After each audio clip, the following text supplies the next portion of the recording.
আপনি কি আপনার ওজন নিয়ে চিন্তিত? আপনি কি নরমাল ওয়েটে আছেন নাকি ওভারওয়েট না ওবেস? আপনি কিন্তু ইজিলি ক্যালকুলেট করে ফেলতে পারবেন আপনার বিএমআই দেখে। আপনার বিএমআই 20 থেকে 24 পর্যন্ত বিএমআই হলে আপনি নরমাল আছেন। বিএমআইটা ক্যালকুলেট করবেন কিভাবে? আপনার ওয়েট ইন কেজিকে আপনি হাইট মিটার স্কোয়ারে ভাগ করলেই কিন্তু বিএমআই বের হয়ে যাবে।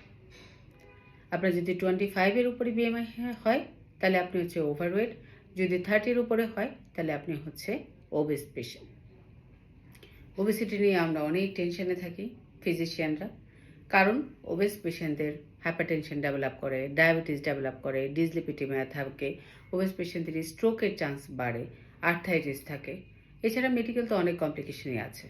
গাইনোকোলজিস্টরা কিন্তু খুব বেশি টেনশনে থাকে একটা ওবেস পেশেন্ট দেখলে, কারণ ওবেস পেশেন্টদের পিসিওসের মতো পিসিওস থাকে, ওবেস পেশেন্টদের ইনফার্টিলিটি নিয়ে আসে।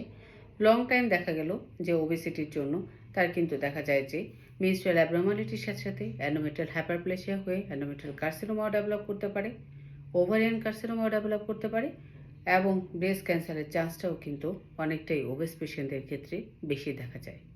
সুতরাং সতর্ক হন, আপনার ওয়েট কন্ট্রোল করুন এবং আপনি হেলদি থাকেন।